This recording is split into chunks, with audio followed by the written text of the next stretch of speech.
Hi everyone, it's Katie from Qobuz Records.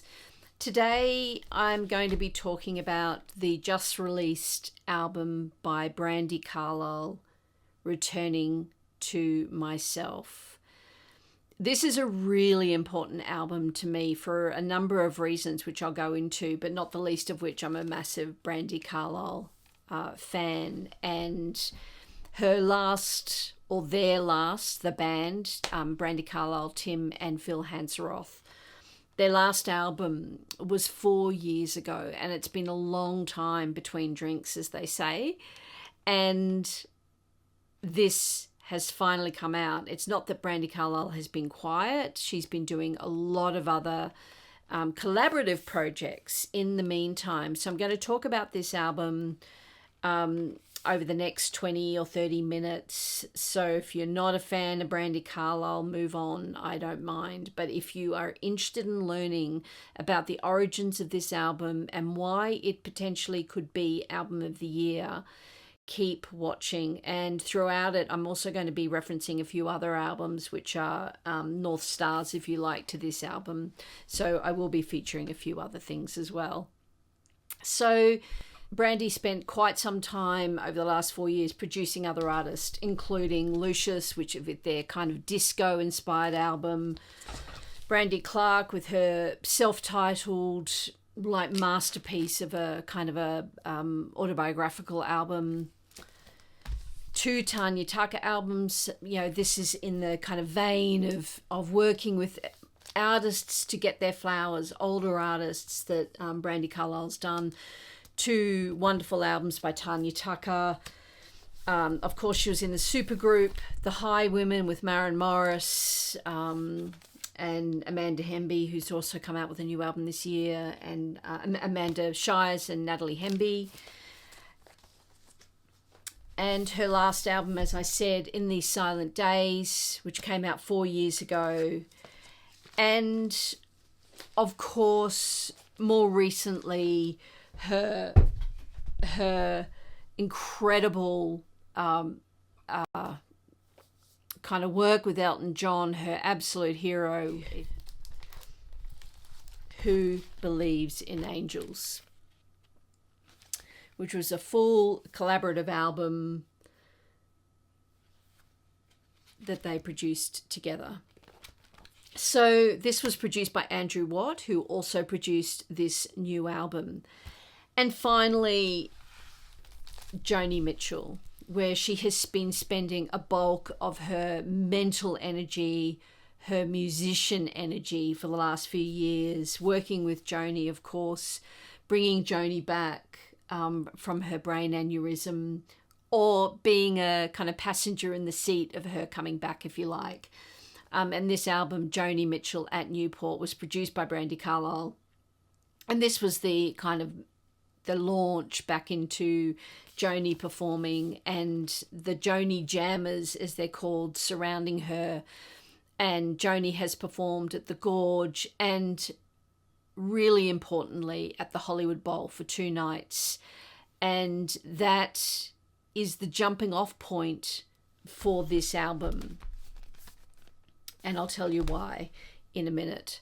So she's been busy, and so it's been a long time for fans and for herself to hear her own music and make her own music.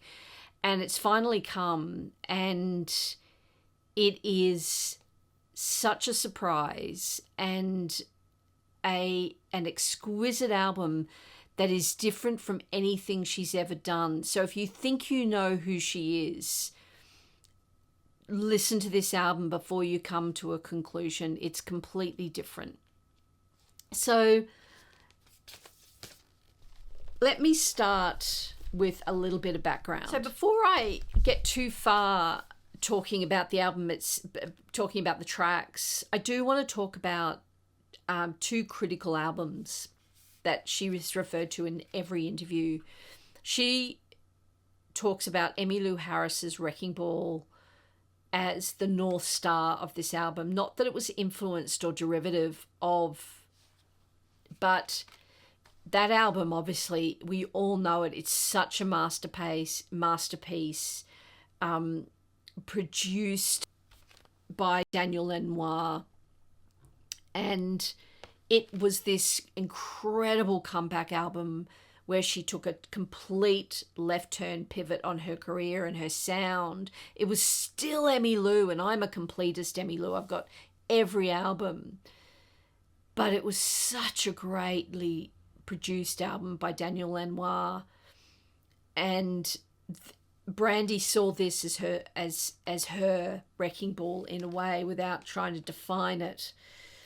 And Daniel Lanois, the production obviously has a huge influence on her, because the other album that she talks about as a North Star is U2's The Joshua Tree. And if you're the deep cut of there, obviously, if you're a deep Emmylou Harris fan, you'll understand the reference to The Joshua Tree, which I won't go into, but I just thought that was a nice little synergy there. So U2's The Joshua Tree, and if you've watched my video for enough, there's my CD of it, my original CD, for enough time, you know I absolutely adore that album, and the song One Tree Hill off it, like even the black and white kind of vibe of it. But this One Tree Hill single, which was only released in New Zealand, and I grew up in New Zealand, I'm a half New Zealander, and out of my bedroom window I could see One Tree Hill, and it was dedicated to a Maori road manager that they had, who died in a motorcycle accident, and the boys wrote this song One Tree Hill and dedicated it to him, and it was always so special to me, and that's my original single from the album. I love the album so much. And so for her to be talking about Daniel Lanois in the same breath as this album, and it being a North Star and Emmylou Harris Wrecking Ball, it was a beautiful way to kick off the intention of this album. And she talks about when she first met Justin Vernon, he came in with a 6-pack of beer into Long Pond Studios, and he was wearing an Emmylou Harris Wrecking Ball t-shirt. I just thought that was so fantastic. Returning to Myself for Brandi is a album where she has decided to kind of leave all her theatrics, kind of from In These Silent Days, very much the David Bowie-esque, the glam rock of it all behind, and kind of come back to her, I guess, her roots or her origins of where she started and what she loved as a young musician, probably as a teenager, and all the things she's learnt on the way. And potentially you could almost call this a concept album, in that every song is very much along those themes of returning to kind of oneself and being honest about who you are, being honest about where you're placed in the world. So I'll start with the album itself. So it came out in maybe 3 or 4 colours. This one is the... there is a black, which I am getting, but this one is the first one that arrived, which is this kind of what they call Coke bottle green, which is quite pretty. It's very quiet as far as I guess coloured vinyl goes. Not that it should make any difference. It's very quiet. The previous album by Elton was just noisy. It was awful. Thankfully, this one's very quiet, and it needs to be quiet. I will say that it probably sounds best on CD. I have it on CD, and it sounds absolutely fantastic. So she said about the beautiful photography by Collier Shaw, or Score, I think it's pronounced, an amazing American fashion photographer, an artist, and very much beautiful portraits of people and adolescents, and often they're in black and white photography and lots of dance photography. She said about wanting the photographs done that she just wanted to be photographed kind of as raw as possible, like this is her face, as if looking in a mirror. And that's exactly kind of what you get there. So the gatefold, the booklet is actually really fantastic. Similar art direction in these black and white photographs throughout. Full lyrics, thank God, and all the production stuff. The credits on here are quite telling, actually. There's a whole page of credits. And I found a couple of the thank yous kind of quite revealing. Lucy Dacus for the inspiration and encouragement. Phineas, as in Billie Eilish, for the time and wisdom and the laughs. And of course, they've just been, Brandi has just been signed to Interscope Records, which is, I think, or maybe it's their management. They've just been signed to the same manager. Annie Lennox for the clearest of eyes. Blake Mills for your otherworldliness and knowing what it truly means. Mark Isham for the perpetually unexpected. Bono, the song is the higher calling. So all these people, it's quite telling in the who she's looking to for inspiration. Right, so now the music. And when I say this is up there for me as potentially one of the best albums of the year, if not the best album of the year, as I walk you through the music on this album, I hope it will give you a kind of an indication of the style of music. So first up, the producers: Aaron Dessner from The National, Andrew Watt from Everyone, who produced the Elton and Brandi album, Justin Vernon from Bon Iver, assisted, he's best friends with Aaron Dessner, and he came on a lot of the tracks and played. So already you're getting this kind of magical quality that is different from other Brandi Carlile albums.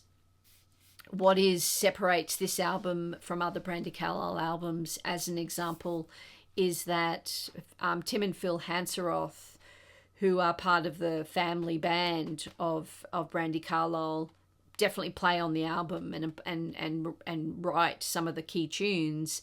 They don't have vocals. The only vocals you hear on this are Brandi Carlile, and one extra vocal by Justin Vernon, which I'll talk about in a minute, and it's classic Bon Iver. So it's all Brandi Carlile vocals, and even doubling her vocal in harmonies throughout. The other band members on the album include kind of the Andrew Watt sort of superstars that he uses, like Chad Smith, the drummer, Josh Klinghoffer, kind of keys and synthesizers and stuff. And then there's a few other little kind of guest appearances. One of them is Dave McKay, he's a great piano player, and is in her touring band. And Rob Moose, who was a strings player from Bon Iver for over a decade. Sister Strings, who are her strings in her touring band. There's a few guest stars, and there are two particular guest stars which I'll talk about on one particular track. So track by track, I won't spend too much time on each track, but they all deserve just a little moment of your time to kind of appreciate the intricacies of how this album moves along. And as I said, I think it's almost like a concept album in a way around kind of being honest with yourself, or looking back, or realizing you're halfway through your life. I think Brandi's like mid-40s, and kind of putting a little kind of tent pole in kind of the tent of your life, and like going, okay, this is quite a moment. What I've done before is fantastic, but I'm really looking forward to the second half of my life. And she's not backwards and coming forwards and saying that kind of thing in her lyrics. So just working through sort of some of the tracks here. The first, it opens with Returning to Myself. And when I said that the Joni Mitchell at Hollywood Bowl was a jumping off point for this album, it literally was. The final night of Joni Mitchell at the Hollywood Bowl, as Brandi sat there next to her singing Both Sides Now, Brandi has openly said she knew would be the last time she probably sat with her and sang that, because Joni's off doing other things, mostly painting, and is kind of, she's slowed down and she may not perform again. The very next morning, Brandi Carlile jumps on a plane to upstate New York, to the Long Pond studio of Aaron Dessner, where Taylor Swift did Folklore. We all know the story. And she turns up at Long Pond Studios, and that night she writes the poem, the opening track, Returning to Myself. So it kind of sets the tone for the album. So she literally is leaving that kind of collaboration life of the last 4 years behind her, and is coming back and embarking on her new solo album. And Returning to Myself, which was the first single off the album, is just very much lyrics around, do I have to return to myself? It's not a kind of a love story to herself. It's like, wow, I don't know if I want to return to myself. I don't know if I like being alone. And that's very much a theme of the album. She towards the end, it's ultimately, I need to learn to be alone amongst others, because that is where you get your energy. And then the next track, Human, which was the another single off the album, is probably the track. It's not my favorite track, which I will reveal, but it's probably my second. It's tied for first favorite track of the album. It's got this roaring chorus on it, which the melody was actually written by Phil Hanseroth, who wrote the story. Like, this guy has the ability to write these beautiful kind of, quote unquote girly melodies. And Human's just got this beautiful melody written the night before the 2024 elections, before we knew what was going to happen. And it was just about being human. We're human in this world. We need to love ourselves, but at the same time, on the other side of the same coin, we need to be worried about the world and care about the world. Finding the little glimmers in life. We're only human. And the best part about this song, and I think it will just translate to an incredible live moment, is towards the end, it breaks out into this kind of extra kind of crescendo chorus that just kicks off. And it reminded me of, and I don't know if anyone can relate to this, that fantastic song Forever Young. They used to sing this song Forever Young, and it's got that same kind of like almost anthemic driving kind of need to get up and dance and punch the sky. It's such a great song. It's Justin Vernon contributes here to multitude of instruments on Human, as does Aaron Dessner. Matt Chamberlain, like a long-time drummer, obviously, well-known drummer, often toured with her, played on the original The Story, plays drums on this track as well. Chad Smith plays drums. Dave McKay contributes to piano. It is such a great song. Check that out, Human. I'll put a link to the album in the description.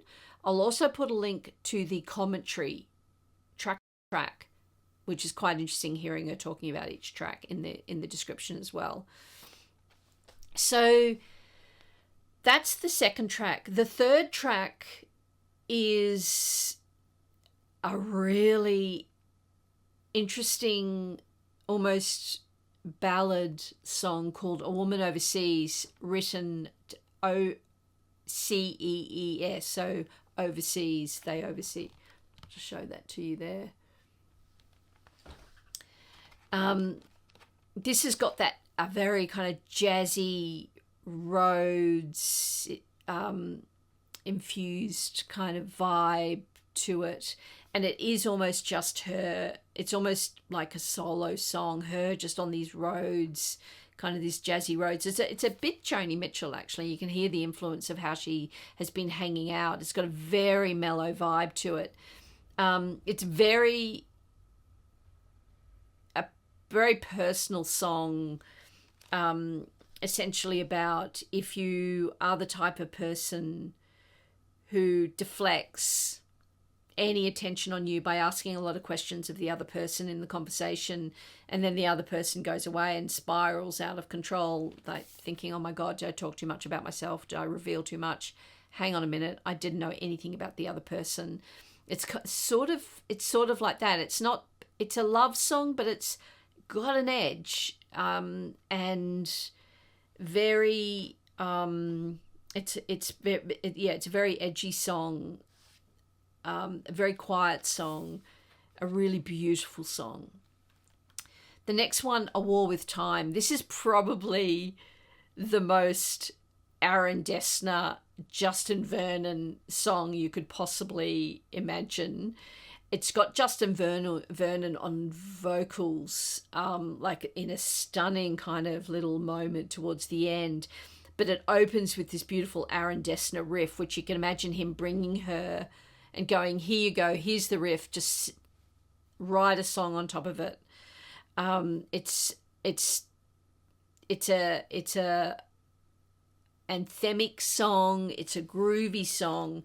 And in fact, it's quite an 80s song. And Brandi Carlile has mentioned that one of the songs a few of the songs she was thinking of when she wrote this, and this will give you a kind of a vibe of the album a little, were those classic tracks back in the day, like Bruce Hornby, It's the Way It Is, and Walking in Memphis by Mark Cohn, and Mike and the Mechanics, The Living Years. As soon as you hear those titles, you can hear them in your head, and it's kind of got this kind of rhythm and vibe around it. So pause this video and go have a listen to A War in Time. It's mostly a piece about mortality, really. The lyrics are, she's hit the midpoint in her life, and we're in a war with time, with our loved ones, with our careers, with our children, with our friendships, with life, really.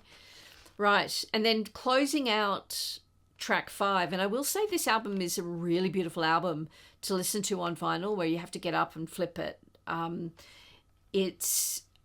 While I said it probably plays best on CD, I prefer listening to it on vinyl, only because you get this beautiful pause in the middle of it when it ends, side 1, track 5, on a song called Anniversary, which is another tough song to listen to. That and A Woman Overseas are kind of very edgy love songs about being in a marriage halfway through. Like you hear about love songs at the beginning of, when you're falling in love, and you often hear about breakup songs, but that kind of the mid love, when people have settled into their relationships, and it's has the love gone, or do you have to reignite it? All that kind of area you don't often hear about, and that's probably what this song's about, Anniversary.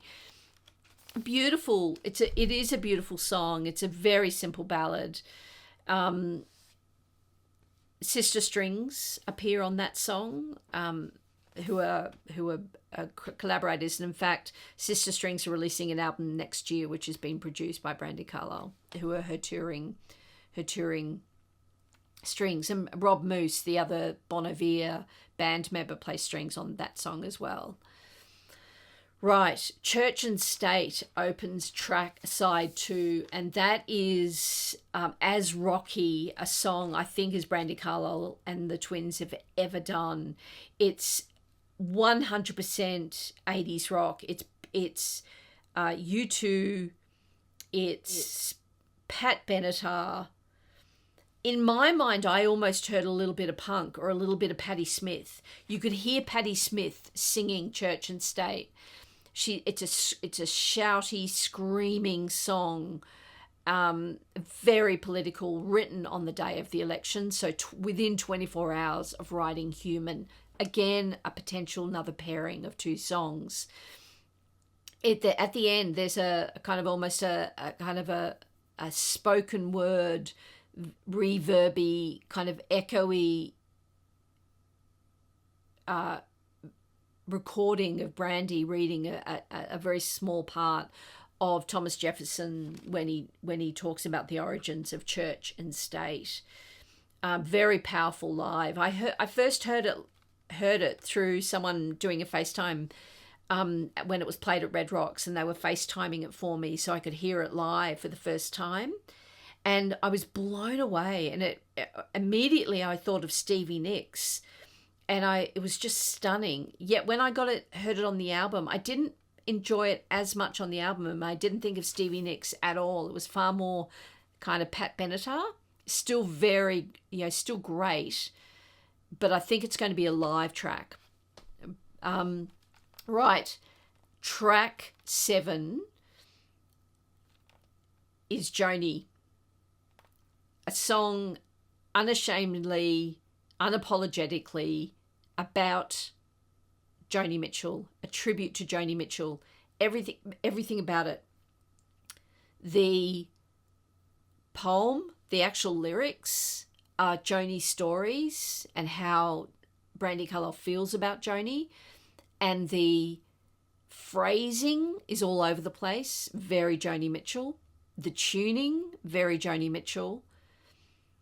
But what makes this song heavenly is Blake Mills, who has been part of the Joni Jam for the last 6 years and was instrumental in the music direction of the Joni Jams at the Hollywood Bowl. Brandi Carlile's invited him to come on and play fretless guitar, and of course the nod to the fretless bass of Jaco Pastorius from Joni's jazzy era is all over the Joni song on this track, and Blake Mills is the most beautiful guitarist. He's an exquisite genius of a guitarist, and playing a fretless guitar has that same beautiful whoa. I can't even, the baritone. It's a baritone guitar. Even it is like a fretless bass. It is so beautiful.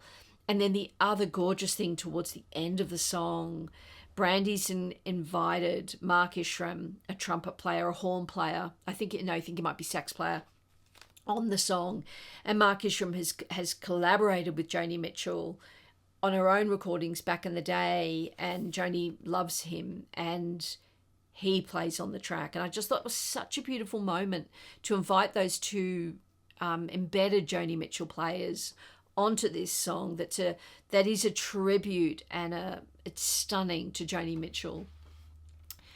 You Without Me is a direct pick up and put on the album from Elton John and and Brandi Carlile's album. It's a direct, put it on there, and Elton insisted she did. And while it was one of the most beautiful songs on Who Believes in Angels, I like it, but it's probably one of my least favorite songs on this album, because this album is so incredible and has so much texture and so much instrumentation going on that You Without Me, and having heard it in the context of the other album, I'm going to have to recalibrate it to be on this album. I don't know if that makes sense, but I do love it. Maybe I was just a bit sick of it. I'm not sure. But it is, this album is all killer, no filler. However, if I was to skip a song, it's probably going to be that one. The next one for me, I promised you I'd tell you what my favorite song is, and it's a track called, it's the penultimate song. It's track number 9, called No One Knows Us. And in a variety track by track interview she did with Chris Willman, Brandi Carlile did with Chris Willman for Variety, she talked about this song could have been number 3. It could have been in the top 5, in the first 5 songs, that number 3 position is always kind of like the best, the best song on the album, the 3 or 4. And it's number 9. And for me, it's my favorite song on the album. I think it will potentially be brilliant live. And I wanted to kind of tip my hat to a film from the 80s called Boys on the Side.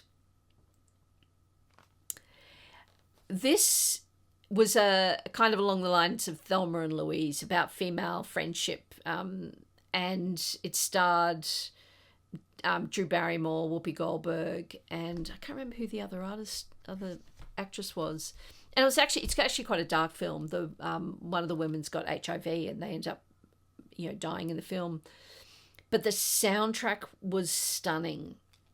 And it had, just on the cover here, it's got, this is my original CD, includes new songs by Bonnie Raitt, Sheryl Crow, Pretenders, Stevie Nicks, Sarah McLachlan, and classics by Annie Lennox, The Cranberries, Indigo Girls, Joan Armatrading.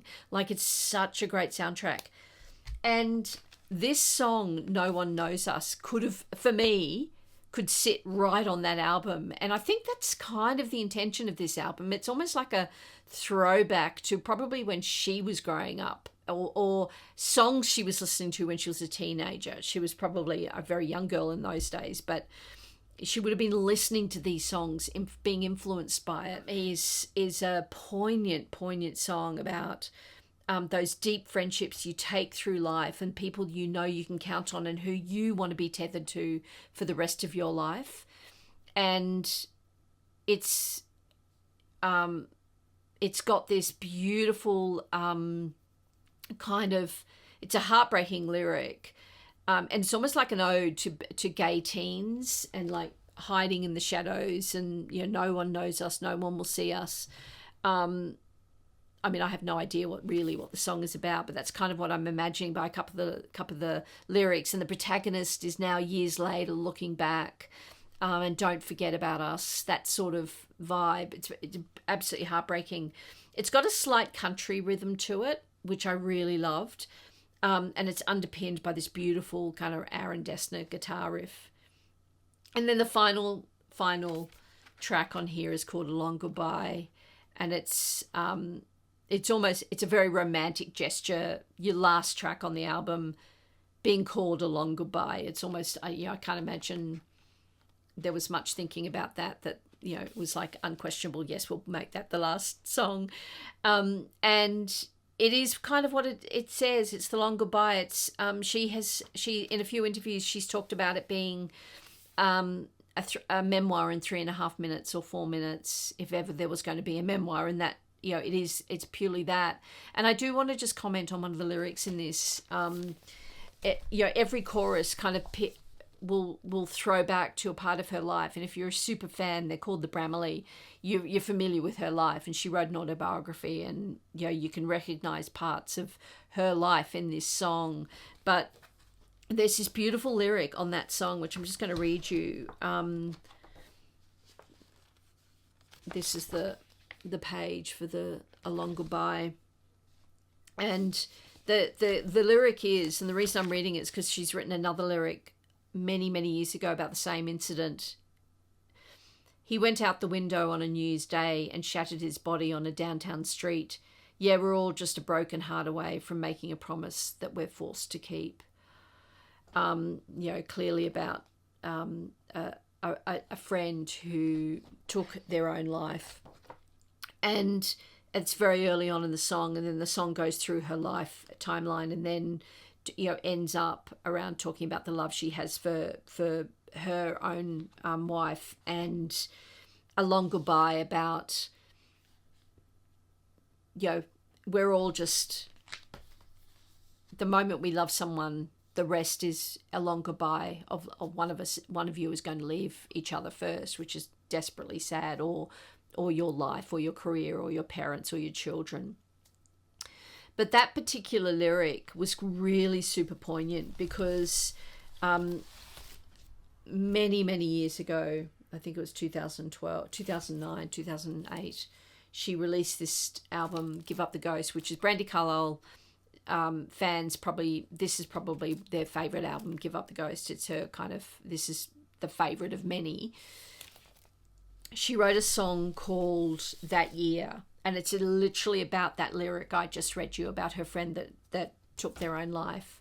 And Brandi Carlile was about 17 or 18 at the time, and she wrote a lyric about the exact same incident. You should have taken a long break instead of a long drop from a high place. 10 years I never spoke your name. Now it feels good to say your name, to say you're my friend again. And the reason I bring this up is I think it shows the maturity in how she's grown. She would have been in her 20s when she wrote this, and I've always thought that that lyric, as beautiful as the song is, was very clumsy. And I've always felt a bit awkward about that lyric, instead of a long drop from a high place. It just felt a little bit tacky. And I think she has been able to return to that lyric in as confronting a way. Like, she hasn't shied away from it, but he went out a window on a New Year's Day. It's just far more elegant. Anyway, I just wanted to bring that up. I know that's a little bit depressing.